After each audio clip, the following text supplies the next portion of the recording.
Friends, welcome to our channel. Latest ఎపిసోడ్లో ఏం జరగబోతుందో ముందుగానే తెలుసుకుందాం. ఫ్రెండ్స్, డైలీ సీరియల్ నోటిఫికేషన్ కోసం ఛానల్ని సబ్స్క్రైబ్ చేసుకోండి ఫ్రెండ్స్. అండ్ పక్కనే ఉన్న బెల్ ఐకాన్ని క్లిక్ చేసి ఆల్ ఆప్షన్ని సెలెక్ట్ చేసేయండి.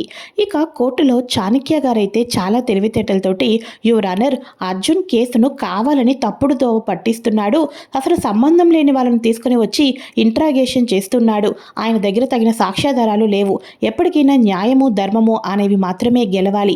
కాబట్టి ఇక్కడ తల్లి ఆవేదనను చూడండి. ఆ తల్లి 8 ఏళ్ల నుంచి ఎంతగానో నరకయాతన పడింది. ఇప్పటికైనా బిడ్డను తల్లిని ఒకటి చేయండి యువర్ ఆనర్, సాక్ష్యాలు కూడా మీ ముందు ప్రవేశపెట్టడం జరిగింది అని చెప్పేసి చాణక్య సెంటిమెంట్గా మాట్లాడుతూ ఉంటారు. చివరాఖరికి జడ్జి గారు కూడా తగిన సాక్ష్యాధారాలన్నీ చూసిన తర్వాత పార్వతికి లక్కీ కూతురు అని నిరూపించడంతో పాప పార్వతి దగ్గర మాత్రమే ఉండాలి, పార్వతికి లక్కీ పాప సొంతం అని చెప్పేసేసి జడ్జి గారు తీర్పు ఇస్తున్న సమయంలో చివరి నిమిషంలో ఒక్క నిమిషం ఆగండి యువర్ ఆనర్ అని చెప్పేసి లక్ష్మి అయితే లెగుస్తుంది. మీ దగ్గర ఏమైనా సాక్ష్యాలు ఉన్నాయా అమ్మా అని అనగానే అవును యువర్ ఆనర్ అని చెప్పేసి లక్ష్మి బోన్లోకి వచ్చి ఊహించని రకంగా సాక్ష్యాలు నిజాలు మాట్లాడటంతో మనీష దేవయాని వాళ్ళైతే ఒక్కసారిగా కుప్ప కూలిపోతారు. దెబ్బకి అప్పటిదాకా ఒక లెక్క, లక్ష్మి రంగంలోకి దిగిన తర్వాత మరో లెక్క అన్నట్టుగా కోర్టు సీన్ అంతా కూడా మారిపోతుంది. ఇక ఒక్కసారిగా లక్కీ పాప ఎప్పుడూ కూడా ఎవరు కూడా వేలు ఎత్తి మా పాప అని నిరూపించలేరు. ఎప్పటికీ కూడా మిత్రకు మాత్రమే సొంతం లక్కీ పాప పూర్తి బాధ్యత ఇక నుంచి లక్ష్మీది, అలానే మిత్రది మాత్రమే అని చెప్పేసి ఇక కోర్టులో జడ్జి గారు అయితే తీర్పు అయితే ఇస్తారు.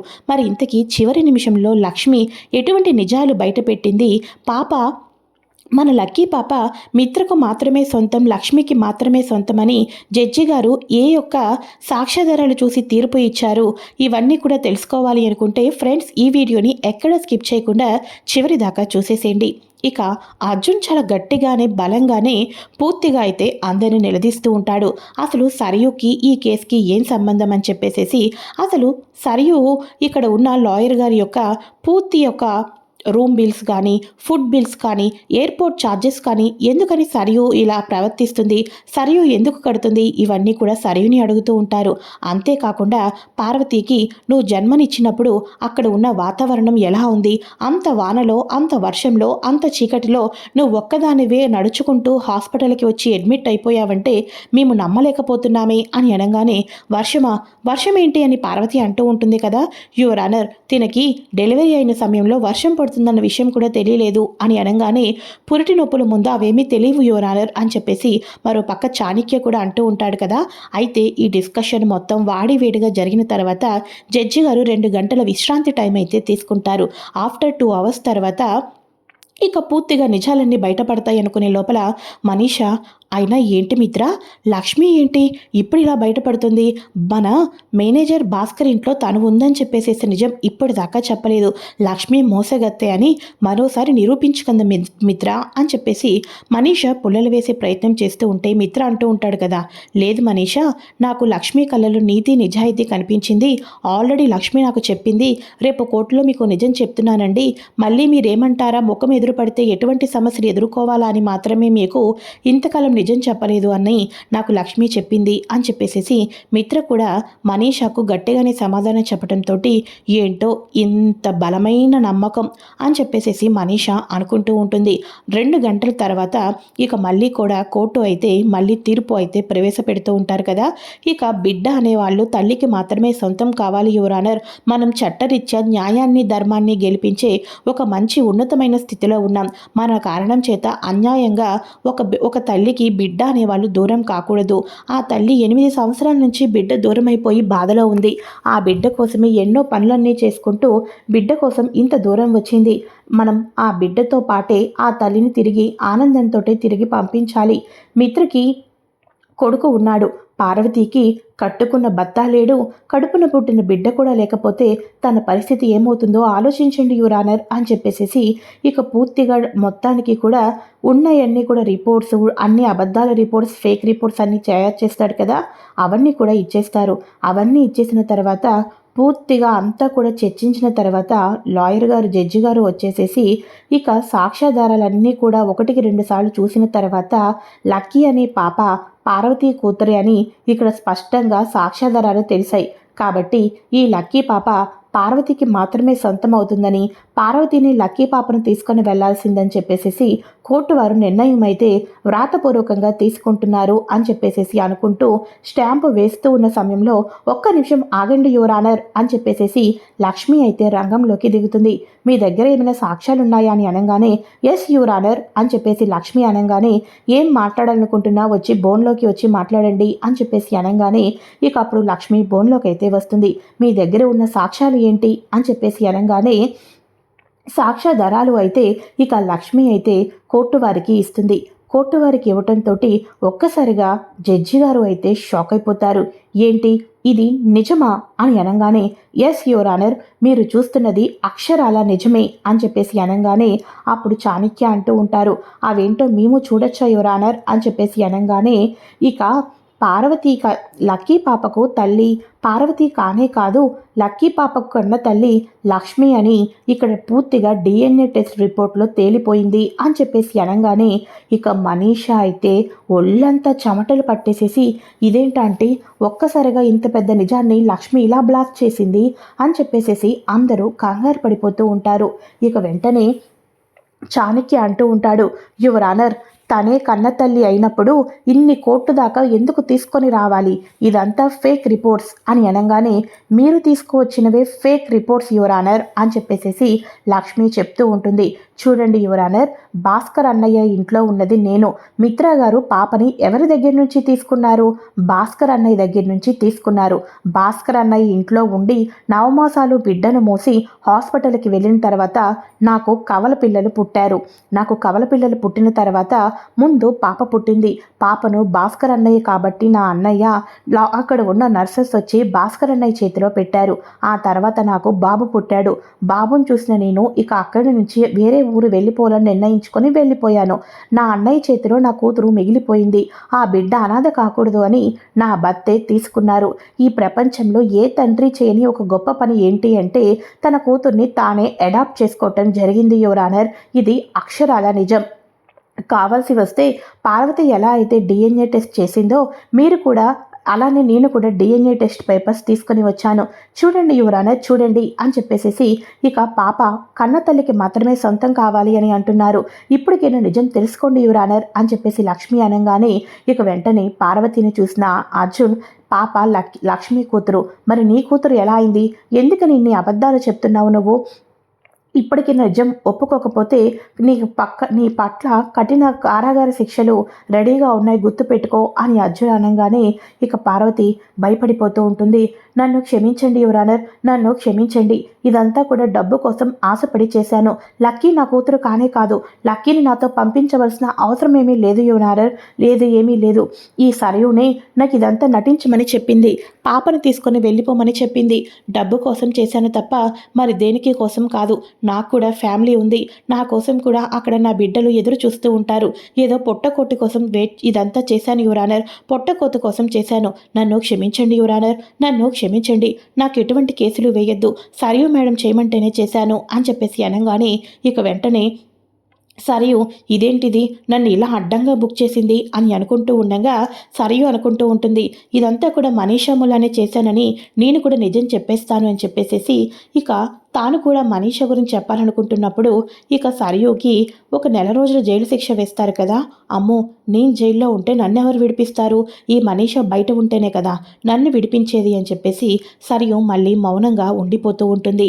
అయితే ఇక ఇదిలా ఉండగా సరియుకి జైలు శిక్ష వేస్తారు. ఇక ఆ DNA టెస్ట్ చూడటం, అలానే కాకుండా పార్వతి కన్నతల్లి కాదని తనంతట తానే ఒప్పుకోవటంతో పాప పూర్తి బాధ్యత ఎప్పటికీ మీదే అవుతుంది. ఎందుకంటే ఆఫ్కోర్స్ మీరు కన్న తల్లి తండ్రులు కాబట్టి అని చెప్పేసి ఇక లాయర్ గారు అయితే తీర్పునైతే ఇస్తారు. ఇక వెంటనే మిత్ర లక్ష్మిలు ఒకరిని ఒకరు హక్ చేసుకోవటం, జున్ను ఉన్ను లక్కీ పాపలు మన ఇద్దరి మధ్య ఉన్నది బ్లడ్ రిలేషన్ అని చెప్పుకోవటం చాలా హ్యాపీగా అయితే ఫీల్ అయిపోతూ ఉంటారు కదా. ఇక ఆనందంతో సంతోషంతో తిరిగి ఇంటికైతే వెళ్ళిపోతారు. ఇంకా ఇంటికి వెళ్ళిపోగానే మిత్ర అంటూ ఉంటాడు, లక్ష్మి, లక్కీ నీ కూతురేనా? మన కూతురా? నా కన్న కూతురా? ఇదంతా నేను ఎందుకు నాకు ఇంతకాలం చెప్పలేదు అని అనగానే లేదు మిత్ర గారు, లక్కీ మన కూతురు కాదు అని అనగానే ఒక్కసారిగా మనీషా వాళ్ళు విని షాక్ అయిపోతారు. ఇదేంటిది, లక్కీ తన కూతురని డిఎన్ఏ రిపోర్ట్స్తో ఓపెన్ చేసి మరి నిరూపించి ఇంటికి తెచ్చుకుంది, ఇప్పుడు కాదు అంటుంది. ఈ లక్ష్మికి ఏమైనా పిచ్చా అని చెప్పేసి మనీషా అనుకుంటూ ఉంటే, వాట్ లక్ష్మి, నువ్వు ఏం మాట్లాడుతున్నావో నాకు అర్థం కావటం లేదు అని మిత్ర అంటూ ఉంటాడు. మిత్ర గారు, ఒకటి మాత్రం నిజం, పాప పార్వతి కూతురు కాదే కాదు. ఎందుకంటే నాకు ఆ నమ్మకం ఉంది.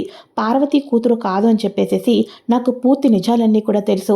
కానీ ఇప్పుడు పార్వతి కూతురు కాదు అని నిరూపించడం కోసం మరో తల్లిని సృష్టించాల్సి వస్తుంది. ఇక నాకు మావయ్య గారు చెప్పారు, ఇక లక్కీ పాపను భాస్కర్ అన్నయ్య చేతుల మీదుగా మీరు తీసుకున్నారు అని చెప్పేసేసి. కోర్టులో అర్జున్ గారు కూడా 1కి 10 సార్లు నాకు అలా చెప్తూ వచ్చారు. అలా చెప్తూ వచ్చినప్పుడు ఇక అనుమానం వచ్చింది. నాకే కూతురు కవల పిల్లలు పుట్టారని చెప్తే సరిపోతుంది కదా అన్నట్టుగానే ఇక 2 గంటలు ఉన్న సమయంలో లక్కీ పేపర్స్ని, లక్కీ డిఎన్ఏని, నా డిఎన్ఏని మ్యాచ్ అయినట్టుగా వివేక్కి హెయిర్ ఇచ్చేసి వాటి నుంచి త్వరగా ల్యాబ్కి రిపోర్ట్స్ ఇచ్చి తీసుకురా, దానికోసం ఎంత ఖర్చైనా పర్వాలేదు అని అనగానే వివేక్ ఫోన్లోనే అంతా చేయించాడు. కోర్టు 2 గంటల తీర్పు తర్వాత నా రిపోర్ట్స్ కూడా వచ్చేసాయి. ఆ రిపోర్ట్స్ తోటే చివరి క్షణంలో లక్కీ పాపను జీవితాంతం మన దగ్గర ఉంచుకునేటట్టు మనం ఇక నేను చేయగలిగాను. చేసింది తప్పే మిత్ర గారు, కాకపోతే ఆ దొంగ తల్లి పార్వతి దగ్గర నుంచి మనం లక్కీని కాపాడుకున్నాం, అందుకని ఇలా చేశాను మిత్ర గారు, నన్ను క్షమించండి మిత్ర గారు అని అనగానే ఒక్కసారిగా మిత్ర లక్ష్మిని హక్ చేసుకుంటాడు. అటు మనీషా దేవయాని చూస్తూ ఉండగానే, thank you so much Lakshmi, thank you so much. నువ్వు ఇప్పుడు అబద్ధం ఆడి నన్ను క్షమించమని అంటున్నావు, కానీ నీకు ఒక విషయం తెలుసా, నువ్వు నా ప్రాణాన్ని నిలబెట్టావు. గండాలు వస్తాయని తెలుసుకొని నన్ను వెంటాడుతూ ఎప్పుడూ కూడా కాపాడుతూ వస్తూ ఉండేదానివి, కానీ ఈసారి నిజానికి నా ప్రాణమైపోయేది, నా ఊపిరే ఆగిపోయేది లక్కీ నా నుంచి దూరం అయిపోతే. అలాంటిది నువ్వు ఒక అబద్ధం చెప్పి లక్కీ మన కూతురే అని నిరూపించి ఈ రకంగా పాపను మనకి దగ్గర చేర్చావు. ఆ అబద్ధమే నిజమైతే ఎంత బాగుండు అని ఇప్పుడు నాకు అనిపిస్తుంది. ఏదైతే ఏమి, లక్కీ పూర్తిగా మన దగ్గరే ఉంటుంది. ఇక ఎటువంటి 100 మంది దొంగ పార్వతీలు వచ్చినప్పటికీ కూడా ఎవరు మనల్ని ఏమీ చేయలేరు అని చెప్పేసేసి మిత్ర thank you so much Lakshmi అని మిత్ర లక్ష్మికి దగ్గరైపోతూ ఉండటంతో మనీషా, ఇదేంటంటే ఇలా జరిగింది, నా కళ్ళ ముందే మొహమాటం లేకోకుండా లక్ష్మిని హక్ చేసుకోవడం ఏంటి, ఆ చేతులు పట్టుకొని ఇక 1కి 100 సార్లు లక్ష్మికి థ్యాంక్స్ చెప్పడం ఏంటి, నాకు అర్థం కావటం లేదు. నేను మిత్రకు రోజు రోజుకి దూరం అవుతున్నానో దగ్గర అవుతున్నానో నాకేం అర్థం కావటం లేదంటీ అని చెప్పేసి అనగానే, మనీషా, నువ్వు మిత్రకి దూరం అవుతున్నావో దగ్గర అవుతున్నావో గురించి ఆలోచిస్తూ ఉంటే మిత్ర నిన్ను ఇంటి నుంచి పంపించేటట్టు ప్లాన్ చేస్తుంది ఆ సరయుకి ముందు అర్జెంటుగా బెయిల్ పేపర్స్ ఇచ్చి బెయిల్ వచ్చావు, లేకపోతే మిత్ర దగ్గరికి వచ్చి మనీషాని ఇదంతా చేయమందని చెప్పినా నువ్వు ఆశ్చర్యపోవాల్సిన అవసరమేమీ లేదు అని అనగానే, అవునంటే ముందు నేను సరయుని బెయిల్ మీద విడిపించాలి అని చెప్పేసేసి మనీషా బయటకైతే వెళ్ళిపోయి సరయు బెయిల్ గురించి ఎంతగానో ప్రయత్నాలు చేస్తూ ఉంటుంది. మరోపక్క ఇక లక్ష్మీ మిత్ర మధ్య ప్రేమ ఆప్యాయత అన్నది పెరిగిపోతూ ఉంటుంది కదా. పిల్లల కోరిక మేరకు తల్లిదండ్రులుగా ఇద్దరూ ఒకే రూమ్లో ఉండి పిల్లలకి ఎటువంటి కష్టము ఎటువంటి బాధ రాకోకుండా ఇక పిల్లల గురించి ఇద్దరూ ఒకే రూమ్లో ఉండి పిల్లలకి కథలు చెప్తూ తల్లిదండ్రులుగా హ్యాపీగా జీవితాన్ని అయితే సాగిస్తూ ఉంటారు. ఇటువంటి సమయంలో సరియు అయితే పూర్తిగా జైలు నుంచి మనీషములన బెయిల్ మీద వచ్చేస్తుంది కదా. బెయిల్ మీద వచ్చేసిన తర్వాత మిత్రకు దెబ్బ కొట్టాలి. మనీషా, నువ్వు కూడా నన్ను మోసం చేసావు, ఏమీ తెలియని అమాయకురాల్లాగా ఉండిపోయావు, నేను జైలుకి వెళ్ళాను, లేదు మనీషాని అడ్డు పెట్టుకునైనా సరే మిత్రను దెబ్బ కొట్టి చూస్తాను, ఒక్క దెబ్బకు 2 పిట్టలుగా అటు మనీషా ఇటు మిత్ర ఇద్దరు కుప్ప కులిపోయినట్టు చేస్తాను అని చెప్పేసేసి ఇంటికి వచ్చి కోపంతో రగిలిపోతూ ఉంటుంది సరియు.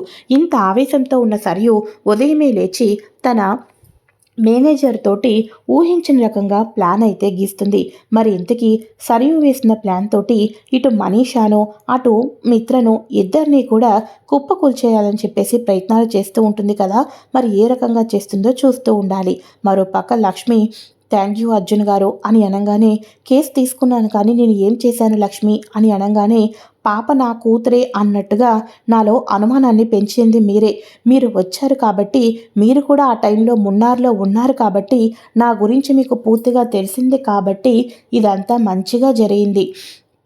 అదే వేరే వేరే లాయర్‌కి పెడితే కేవలం లక్కీ గురించి మాత్రమే ఆలోచించేవాళ్ళు కానీ, మున్నార్‌లో పుట్టింది, ఇవన్నీ కూడా ఆలోచించి అదే సమయంలో నాకు జున్ను పుట్టాడు, ఇవన్నీ తెలిసేవి కాదు. నేను నా కూతురే అని అబద్ధాన్ని చెప్పేదాన్ని కాదు. మీ మూలనే ఇదంతా జరిగింది అని చెప్పేసేసి ఇక లక్ష్మి కూడా అర్జున్‌కి హ్యాపీగా థ్యాంక్స్ అయితే చెప్తూ ఉంటుంది. వీళ్ళందరూ ఇంత సంతోషంగా ఉంటూ ఉంటే ఈసారి మిత్ర లక్ష్మిలు కలిసిమెలిసి ఉంటారు కదా పిల్లల గురించైనా కూడా. అటువంటి సమయంలోనే వీళ్ళ మ్యారేజ్ యానివర్సరీ అయితే వస్తుంది. అమ్మా నాన్నల పెళ్లి రోజు వస్తుందా, మనం ఇంతకాలం మనకు తెలియదు కాబట్టి హ్యాపీగా చేయలేకపోయాం.